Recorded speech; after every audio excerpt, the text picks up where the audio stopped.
বৈশ্বিক পরিস্থিতিতে অর্থনৈতিক ব্যবস্থাপনা স্বাভাবিক রাখতে প্রধানমন্ত্রীর নির্দেশ, বিদ্যুৎ ও জ্বালানি সংকট নিরসনের আশ্বাস।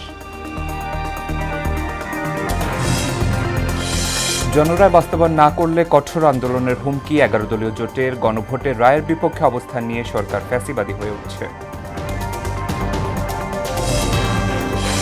কাল শুরু টিকাদান, পাবে 2 কোটি শিশু। প্রথমে দেয়া হবে অতি ঝুঁকিপূর্ণ এলাকায়, জানালেন স্বাস্থ্যমন্ত্রী।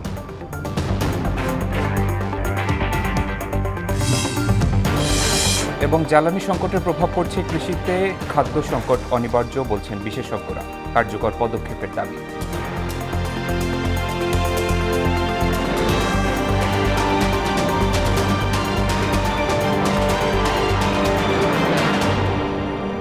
আসসালামু আলাইকুম, মোহনা সংবাদে সবাইকে স্বাগত। এতক্ষণ শুনছিলেন শিরোনাম, পুরো সংবাদ জুড়ে আছি শেখ সাব্বির হোসেন। বৈশ্বিক চলমান পরিস্থিতির প্রভাব কাটিয়ে ব্যবসা বাণিজ্য সহ দেশের সামগ্রিক অর্থনৈতিক ব্যবস্থাপনা স্বাভাবিক রাখতে ব্যবসায়ীদের সঙ্গে বৈঠক করেছেন প্রধানমন্ত্রী তারেক রহমান। এমনটি জানিয়েছেন অর্থমন্ত্রী আমির খসরু মাহমুদ চৌধুরী। ব্যবসায়ীদের সংকট মোকাবেলায় বেশ কিছু সমস্যার সমাধান হয়েছে উল্লেখ করে তিনি জানান, বাকি সমস্যা নিরসনে কাজ করছে সরকার। এছাড়া এশিয়ান ইনফ্রাস্ট্রাকচার ইনভেস্টমেন্ট ব্যাংক জলবায়ু ও পরিবেশ ইস্যুতেও বাংলাদেশকে সহায়তা দেওয়ার আশ্বাস দিয়েছে বলেও জানান অর্থমন্ত্রী। আরও জানাচ্ছেন হুমায়ুন কবির। শনিবার সকাল 10:30টার পর তেজগাঁও কার্যালয়ে আসেন প্রধানমন্ত্রী তারেক রহমান। বৈঠকে অংশ নেন অর্থমন্ত্রী, বাণিজ্যমন্ত্রী ও সরকারের সংশ্লিষ্ট ব্যক্তিসহ দেশের শীর্ষ ব্যবসায়ীরা। দেশের ব্যবসা বাণিজ্য, বিনিয়োগ পরিস্থিতি এবং শিল্প খাতের বিদ্যমান চ্যালেঞ্জ নিয়ে প্রাইভেট সেক্টর অ্যাডভাইজরি কাউন্সিলের সভাপতিত্ব করেন প্রধানমন্ত্রী তারেক রহমান। এরপর দুপুরে এশিয়ান ইনফ্রাস্ট্রাকচার ইনভেস্টমেন্ট ব্যাংকের প্রতিনিধি দলের সাথে প্রধানমন্ত্রীর আরেকটি বৈঠক অনুষ্ঠিত হয়। বৈঠক শেষে অর্থমন্ত্রী গণমাধ্যমকে জানান, দেশের ব্যবসায়ীরা তাদের ব্যবসা বাণিজ্য, অর্থনৈতিক অবস্থা ও বিনিয়োগ পরিস্থিতি নিয়ে নানা সংকটের কথা তুলে ধরেন।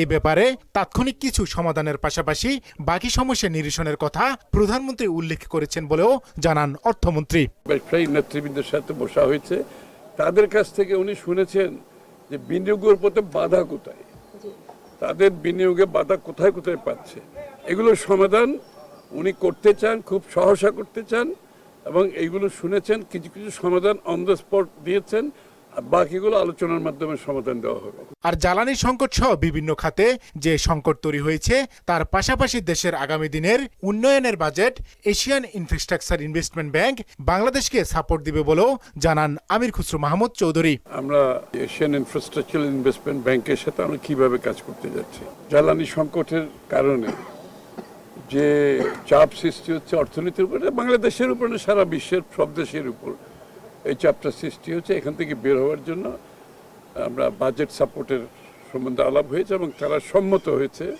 তারা বাজেট সাপোর্ট দেবে। পুরনো যেসব প্রতিষ্ঠান বা মিল কারখানা বন্ধ রয়েছে, সেগুলো কিভাবে চালু করা যায় সেই ব্যাপারেও সরকার উদ্যোগ নিয়েছে বলে জানান অর্থমন্ত্রী। নতুন প্রজেক্টের বাইরেও যেগুলো পুরনো প্রজেক্ট বন্ধ হয়ে আছে, এগুলো চালু করার জন্য আলোচনা হয়েছে। হুমায়ুন কবির, মোহনা সংবাদ, ঢাকা। ইলিশ জাতীয় সম্পদ রক্ষায় সরকার বিশেষ উদ্যোগ নিয়েছে বলে জানিয়েছেন বিএনপির যুগ্ম মহাসচিব ও পানি সম্পদ মন্ত্রী শহীদ উদ্দিন চৌধুরী।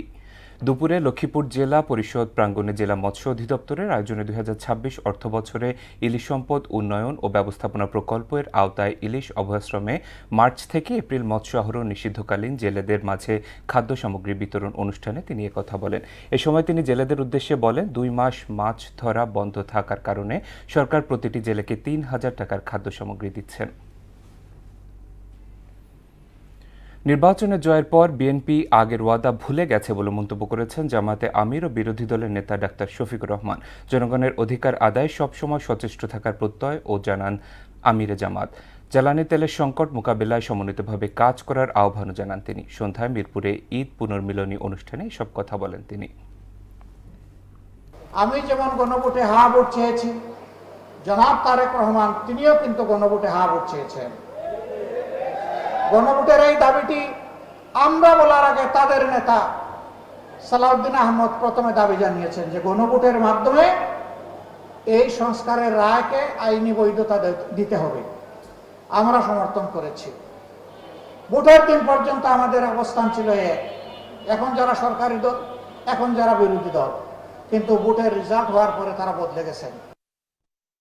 বাস্তবায়ন না করলে রাজপথে কঠোর আন্দোলনের হুঁশিয়ারি দিয়েছেন 11 দলীয় ঐক্যজোটের শীর্ষ নেতারা। শনিবার বিকেলে বায়তুল মোকাররম মসজিদের উত্তর গেটে জুলাই সনদ কার্যকর ও সংবিধান সংস্কারের দাবিতে আয়োজিত বিক্ষোভ সমাবেশে এই কথা বলেন তারা। এ সময় বক্তারা অভিযোগ করেন বিএনপি ফ্যাসিবাদের দিকেই ধাবিত হচ্ছে। নাজমুল ইসলামের প্রতিবেদন। জাতীয় মসজিদ বায়তুল মোকাররমের উত্তর গেটে জুলাই সনদ বাস্তবায়ন এবং সম্প্রতি অনুষ্ঠিত গণভোটের রায় অনুযায়ী দ্রুত সংবিধান সংস্কারের দাবিতে বিক্ষোভ সমাবেশ ও মিছিল করেছে 11 দলীয় ঐক্যজোট। এতে দেশের বিভিন্ন প্রান্ত থেকে আসা অসংখ্য নেতাকর্মী অংশ নেন। বিভিন্ন রাজনৈতিক দলের শীর্ষ নেতারা বলেন, সরকার দেশের 70% মানুষের রায়কে উপেক্ষা করে গণভোটকে অবজ্ঞা করেছে। বিএনপি স্বৈরাচারের পথেই হাঁটছে বলেও অভিযোগ করেন তারা। হ্যাঁ ভোটের রায়কে যারা অস্বীকার করে বেঈমানি করতে চায় তাদের স্থান এই বাংলার মসনদে হবে না। বর্তমান সরকার যদি জনগণের ভাষা বুঝতে ব্যর্থ হয় 36 দিন না 36 ঘন্টায় তাদেরকে পালাতে বাধ্য করা হবে। আজকে গণভোটকে অস্বীকার করা মানেই 70 রায় অস্বীকার করার মধ্য দিয়ে আবার তারা আওয়ামী লীগের সেই ফেসিবাদী কায়দায় এক ব্যক্তির কাছে সমস্ত ক্ষমতা দিতে চায়। বিএনপি জনরায়ের প্রতি বৃদ্ধাঙ্গুলি দেখানোর সাহস করছে উল্লেখ করে জাতীয় নাগরিক পার্টির সদস্য সচিব ও রংপুর 4 আসনের সাংসদ আক্তার হোসেন বলেন, মানুষ মুজিববাদী সংবিধানের বদলে জনতার সংবিধান চায়। ভোটের আগে পর্যন্ত তারা ফরমালি গণভোটের বিপক্ষে বলে নাই, কিন্তু ভোটের পরে টু-থার্ড মেজরিটি পাওয়ার কারণে তারা জনগণের রায়কে বৃদ্ধাঙ্গুলি দেখানোর সাহস করছে। আর বাংলাদেশ খেলাফত মজলিসের আমির মাওলানা মামুনুল হক বলেন, বিএনপি সুবিধাবাদের রাজনীতি করছে। জুলাই বিপ্লবের রক্তের বিনিময়ে গড়া নতুন বাংলাদেশে জনগণের বিপক্ষে কাজ করলে জনগণকে সঙ্গে নিয়ে রাজপথে জবাব দেওয়া হবে। জুলাই বিপ্লবের রক্তের উপর প্রতিষ্ঠিত নতুন বাংলাদেশে সুবিধাবাদের রাজনীতি, মুনাফিকের রাজনীতি বাংলার মানুষ সহ্য করবে না। দ্রুত জুলাই সনদ ও সংবিধান সংস্কার না করলে রাজপথে কঠোর আন্দোলনের হুঁশিয়ারিও দেন 11 দলের নেতারা। সরকার জনস্বার্থের বিরুদ্ধে গেলে রাজপথে প্রতিবাদ, সংসদে প্রতিবাদ। নাজমুল ইসলাম, মোহনা সংবাদ, ঢাকা। প্রাদুর্ভাব বেড়ে যাওয়ায় কাল থেকে জরুরি ভিত্তিতে হামের টিকাদান কর্মসূচি শুরু হবে বলে জানিয়েছেন স্বাস্থ্যমন্ত্রী সরদার মোহাম্মদ সাখাওয়াত হোসেন বকুল। তিনি আরও বলেন, হামে আক্রান্ত শিশু ছাড়া 6 থেকে 59 মাস বয়স পর্যন্ত সব শিশুকে এই টিকা দেওয়া হবে। শনিবার সচিবালয় স্বাস্থ্য মন্ত্রণালয়ে এক প্রেস ব্রিফিংয়ে তথ্য জানান তিনি। প্রথম পর্যায়ে অতি ঝুঁকিপূর্ণ এলাকায় টিকা দেওয়া হবে বলেও জানান স্বাস্থ্যমন্ত্রী। বিস্তারিত তানজিদ ভুঁইয়া রিপোর্টে। যদি পরবর্তীতে কেউ আসে যা কন্টেন্ট। শনিবার দুপুরে সচিবালয়ে স্বাস্থ্য মন্ত্রণালয়ের সম্মেলন কক্ষে হামের টিকাদান কর্মসূচি নিয়ে সংবাদ সম্মেলন করেন স্বাস্থ্য পরিবার কল্যাণ মন্ত্রী সরদার মোহাম্মদ সাখাওয়াত হোসেন। তিনি জানান, রোববার সকাল 9টা থেকে শুরু হবে টিকাদান কার্যক্রম। প্রথম পর্যায়ে টিকা দেয়া হবে দেশের উচ্চ ঝুঁকিপূর্ণ 18 জেলার 30 উপজেলায়। 18টা জেলার অধীনে 30টা উপজেলাকে আমরা হিট করতে চাচ্ছি। এখন ওইখানের মিজেলসের আক্রমণটা বেশি বিদায় 5টি স্পটে আমরা নিজেরা আমাদের মন্ত্রণালয় থেকে সরকারের পক্ষ থেকে আমরা উপস্থিত থাকব। বাকি 25টা উপজেলায় আমাদের সিভিল সার্জনগণ স্থানীয় কর্মকর্তাদের নিয়ে ওই কাজটা উদ্বোধন করবে। এই মুহূর্তে হামে আক্রান্ত শিশু ছাড়া 6 মাস থেকে 59 মাস বয়স পর্যন্ত সব শিশুকে টিকা দেওয়া হবে বলে জানান স্বাস্থ্যমন্ত্রী। ফার্স্ট কনসিডারেশন নিয়েছি 6 মাস থেকে 59 মাস, মানে 5 বছর থেকে 1 মাস কম। এই গ্রুপটাকে আমরা কালকে থেকে শুরু করতেছি। এই 30টা উপজেলা শুরু করা মানে আমাদের কার্যক্রম শেষ না। আমরা এটাকে যেহেতু এখানে প্রবল আকার ধারণ করেছে, এটাকে আমরা কন্ট্রোলে নিয়ে বাকিগুলি তো আমরা কাজে অগ্রসর হব ইনশাআল্লাহ। টিকার পাশাপাশি শিশুদের ভিটামিন এ ক্যাপসুল খাওয়ানো হবে জানিয়ে স্বাস্থ্যমন্ত্রী বলেন, যে সকল শিশু অসুস্থ শুধু তারাই ভিটামিন এ ক্যাপসুল পাবে। যারা অসুস্থ, হাম আক্রমণ হয়েছে অথবা জ্বর হয়েছে, হামের সম্ভাবনা আছে, শুধু আক্রান্ত চিকিৎসাধীন রোগীদেরকে ভিটামিন এ দেয়া হবে। পরিস্থিতি নিয়ন্ত্রণে রয়েছে দাবি করে সাধারণ মানুষকে আতঙ্কিত না হওয়ার আহ্বান জানান স্বাস্থ্যমন্ত্রী। আমাদের ডাক্তাররা যেভাবে পরিশ্রম করতেছে, বিশ্বাস করেন এরা এখন মৃত্যুর ভয় নেই, সমানে কাজ করতেছে আমাদেরকে মানুষকে বাঁচানোর জন্য। তানজিদ ভুইয়া, মোহনা সংবাদ, ঢাকা। ঠিক আছে না? যুদ্ধের প্রভাব পড়তে শুরু করেছে দেশের কৃষি খাতে। রাসায়নিক সারের মোট চাহিদা প্রায় ৮০% আমদানি নির্ভর, আর এর বড় অংশই আসে মধ্যপ্রাচ্যের সৌদি আরব ও কাতার থেকে। এছাড়া চলমান যুদ্ধ পরিস্থিতিতে ডিজেল, কীটনাশকের দামও এরই মধ্যেই চলে গেছে নাগালের বাইরে। কৃষি গবেষকরা বলছেন, এ অবস্থা চলতে থাকলে দেশের খাদ্য সংকট অনিবার্য। এমন পরিস্থিতিতে মজুদ শেষ হওয়ার আগাম প্রয়োজনীয় ব্যবস্থা নেওয়ার তাগিদও দেন তারা। নাদিম মুস্তফার ক্যামেরায় উষা ফিরদৌসের রিপোর্ট। কৃষি নির্ভর দেশ হলেও রাসায়নিক সারের চাহিদায় বাংলাদেশ আমদানি নির্ভর। দেশে বছরে প্রায় ৭০ লাখ টন সারের চাহিদা রয়েছে, যার কেবল ১০ লাখ টন দেশে উৎপাদন হয়। আন্তর্জাতিক বাজারে ইউরিয়া সারের দাম ৫০% বেড়েছে। এর প্রত্যক্ষ প্রভাব পড়ছে দেশের কৃষিতে। এক বস্তা ইউরিয়া সারের দাম সরকার ১,২৫০ টাকা নির্ধারণ করে দিলেও তা কিনতে কৃষককে গুনতে হচ্ছে ১,৪৫০ থেকে ১,৪৬০ টাকা। সার ছাড়া তো ফসল হয় না। ১০,০১০ টাকা বিল হয়েছে সারের, দিয়ে নিয়ে আসলাম। ডিলের মাধ্যমে আনা লাগছে, দোকানে গেলে হইতে সার নাই, এটা নাই, ওটা নাই। চাষ করে তো পোষায় না, এনে ধরেন খরচা বেশি। সরকারের কাছে আবেদন, মানে সবকিছু কৃষিমন্ত্রীর কাছে আমাদের আবেদন, কৃষি মানুষদের নজরে একটু টাকা। অন্যদিকে কৃষিতে ব্যবহার্য কীটনাশকের ৯০% বিদেশ থেকে আমদানি করতে হয়। এছাড়া কৃষির অন্যতম ভিত্তি বিভিন্ন বীজও অনেকটা আমদানি নির্ভর। ফলে প্রতি বছরই লাফিয়ে লাফিয়ে বাড়ে সার, কীটনাশক সহ সব কৃষি উপকরণের দাম। এমন অবস্থায় কৃষি থেকে মুখ ফিরিয়ে নিচ্ছেন কৃষক। উৎপাদন করলে পোষায় না, এসব কইরা বদলি কামলার টাকা দিয়া পোষায় না। আমাকে যদি না পোষে তাহলে এটি কইরা আমগো লাভ নাই। কই বীজ মতি ইত্যাদি সবকিছু দাম, আর বেচতে গেলে সস্তা। তার কারণে মানে কৃষিকাজ যে অবস্থা, পুরো লসই। আর লস দিতে তার কত দিব? গবেষকরা বলছেন, বীজ, কীটনাশক ও সারের আমদানি নির্ভরতার কারণে কৃষির ব্যয় বাড়ছে। চলমান যুদ্ধের কারণে সংকট আরো তীব্র হওয়ার আশঙ্কাও করছেন তারা। সামনে একটা হলো যে মানে যুদ্ধের কারণে যে একটা প্রবলেম তৈরি হচ্ছে, এটা নিশ্চিত তৈরি হবে। কতটুকু মজুদ আছে সারা বাংলাদেশে সার, কীটনাশক, বীজ, এটা একটা ডিটেল ডাটা সরকারকে এখনই কালেকশন করে রাখতে হবে। সেই অনুযায়ী ইম্পোর্ট করার প্রয়োজন হলে এখনই অন্য ভিন্ন সোর্স থেকে হলেও ইম্পোর্ট করে এটা জমা রাখতে হবে। ফলে আমি যদি এই রিপোর্টটা এখন নিয়ে রেখে সেটাকে এখনই প্ল্যানিংয়ে যাই, তাহলে পরে ওই ধরনের প্রবলেমটা আসবে না। দেশে প্রতি বছর 0.2% হারে কৃষি জমি কমছে। জলবায়ুর অভিঘাতে কমছে উৎপাদনও। এমন পরিস্থিতিতে এখাতে বিশেষ মনোযোগ দেওয়ার আহ্বানও জানান তারা। উষা ফিরদৌস, মোহনা সংবাদ।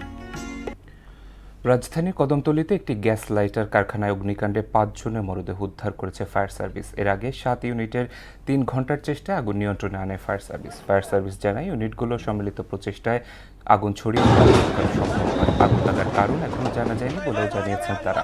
আর স্বাস্থ্যমন্ত্রী শাখাওয়াত হোসেন জানিয়েছেন, নিহতদের পরিবার ও আহতদের দায়িত্ব নিয়েছেন প্রধানমন্ত্রী তারেক রহমান। এছাড়া নিহত প্রত্যেকের পরিবারকে ২ লাখ টাকা করে সহায়তা দেওয়া হবে বলেও জানান মন্ত্রী। গেল ১৭ বছর আওয়ামী ক্ষমতায় থেকে দেশের অর্থনীতি সহ সবকিছু ধ্বংস করে দিয়েছে বলে অভিযোগ করেছেন বিএনপির বর্ষীয়ান নেতা ও ঢাকা দক্ষিণ সিটি কর্পোরেশনের প্রশাসক আব্দুস সালাম। আর স্বাধীনতার আগ থেকে জামাত ইসলামী মুক্তিযুদ্ধ বিরোধী ছিল বলেও অভিযোগ করেছেন দলটির প্রান্তিক জনশক্তি উন্নয়ন বিষয়ক সম্পাদক এম.এ. মালেক।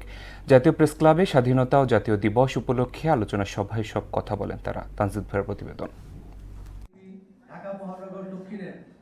শনিবার সকালে প্রেসক্লাবে মুক্তিযুদ্ধের সূচনা, মহান স্বাধীনতা ও জাতীয় দিবস উপলক্ষে আলোচনা সভার আয়োজন করে জিয়া শিশু কিশোর মেলা কেন্দ্রীয় কমিটি। এ সময় সংগঠনটির সভাপতি জাহাঙ্গীর শিকদার অভিযোগ করে বলেন, মুক্তিযুদ্ধ বিরোধীরা আবারও ইতিহাস বিকৃতির নানা অপচেষ্টা করছে।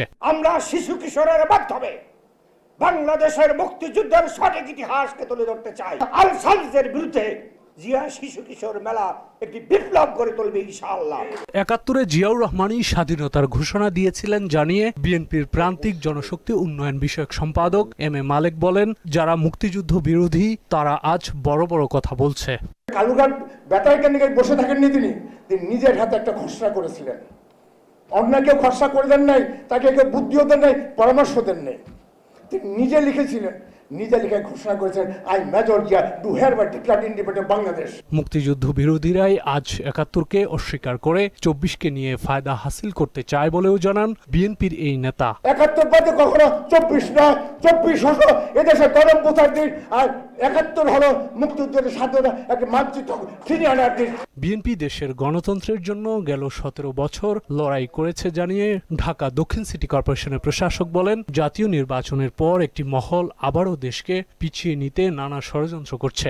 ১৭ বছর স্বৈরাচার ক্ষমতায় ছিল, আমরা সবাই জানি, স্বীকারও করি যে দেশের অর্থনীতিকে শেষ করে দিয়েছে, দেশের সকল প্রতিষ্ঠানগুলোকে শেষ করে দিয়েছে। বিএনপি যে কয় বছর বাংলাদেশের রাষ্ট্র ক্ষমতায় ছিল, সেই কতদিন বাংলাদেশের গণতন্ত্র নিরাপদ ছিল। দেশকে অর্থনৈতিক সমৃদ্ধি এবং গণতান্ত্রিক ধারায় এগিয়ে নিতে প্রধানমন্ত্রী তারেক রহমান নিরলসভাবে কাজ করে যাচ্ছে বলেও জানান আব্দুস সালাম। সেই শহীদ রাষ্ট্রপতি জিয়াউর রহমানের পথ ধরে, বেগম খালেদা জিয়ার পথ ধরে বাংলাদেশের স্বাধীনতার স্বপ্নকে এই তারেক রহমানের হাত ধরে ইনশাআল্লাহ বাস্তবায়িত হবে। তানজিদ ভুইয়া, মোহনা সংবাদ, ঢাকা। এবারে আন্তর্জাতিক প্রসঙ্গ। একই দিনে যুক্তরাষ্ট্র ইসরায়েলের সামরিক বাহিনীর একটি যুদ্ধবিমান ও ৫টি ড্রোন ও ক্রুজ ক্ষেপণাস্ত্র ভূপাতিত করার দাবি করেছে তেহরান। ইরানের প্রতিরক্ষা বাহিনী আইআরজিসি এই দিনটিকে শত্রুপক্ষের জন্য কালো দিন হিসেবে অভিহিত করেছে। এদিকে ইরানে অভিযান নিয়ে হোয়াইট হাউস ও মার্কিন সামরিক বাহিনীর মধ্যে বিভাজন তৈরি হয়েছে। ঐশী আলমের ডেস্ক রিপোর্ট। একই দিনে যুক্তরাষ্ট্র ও ইসরায়েলের সামরিক বাহিনীর একটি যুদ্ধবিমান, ৫টি ড্রোন ও ক্রুজ ক্ষেপণাস্ত্র ভূপাতিত করার দাবি করেছে তেহরান। ইরানের প্রতিরক্ষা বাহিনী আইআরজিসি এই দিনটিকে যুক্তরাষ্ট্র ও ইসরায়েলি বিমান বাহিনীর জন্য কালো দিন হিসেবে অভিহিত করেছে। যুক্তরাষ্ট্র ও ইসরায়েলের সামরিক বাহিনী ইরানের বন্দর ইমাম পেট্রোকেমিক্যাল কারখানায় বিমান হামলা চালিয়েছে। অন্যদিকে হরমুজ প্রণালীতে একটি ইসরায়েলি জাহাজে ড্রোন হামলা চালিয়েছে ইরান।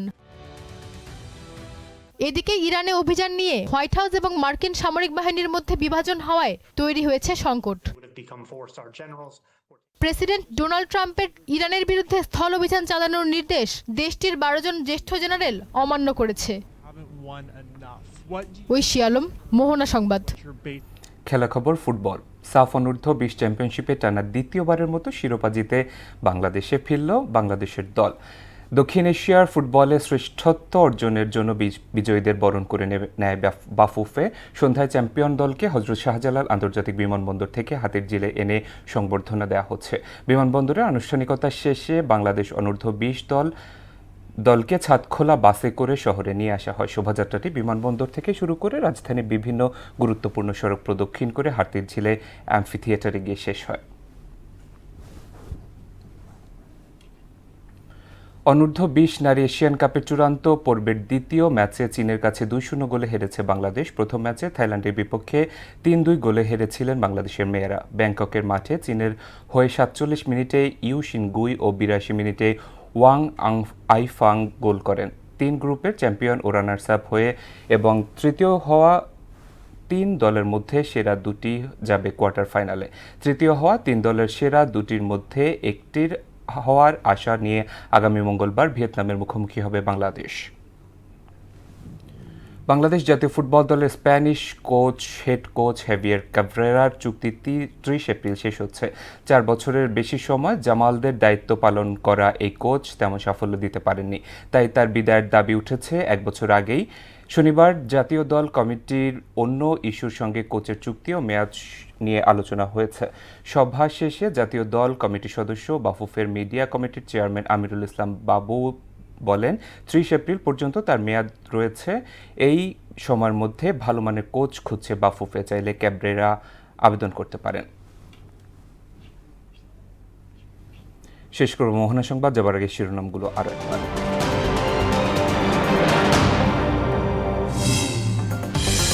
বৈশ্বিক পরিস্থিতিতে অর্থনৈতিক ব্যবস্থাপনা স্বাভাবিক রাখতে প্রধানমন্ত্রীর নির্দেশ। বিদ্যুৎ ও জ্বালানি সংকট নিরসনের আশ্বাস।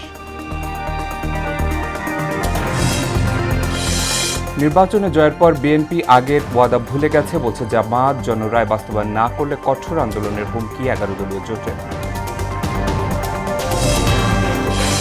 কাল শুরু টিকাদান পাবে 2 কোটি শিশু। প্রথমে দেয়া হবে অতি ঝুঁকিপূর্ণ এলাকায়, জানালেন স্বাস্থ্যমন্ত্রী।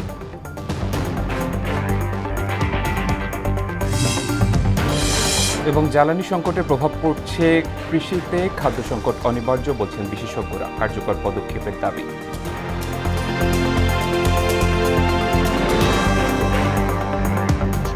এ ছিল মোহনা সংবাদে। পরবর্তী সংবাদ রাত 12টায়। মোহনার সবশেষ খবর জানতে ভিজিট করুন www.mohana.tv। সংবাদ দেখতে পারেন ফেসবুক এবং ইউটিউবেও। এতক্ষণ সঙ্গে থাকার জন্য ধন্যবাদ সবাইকে।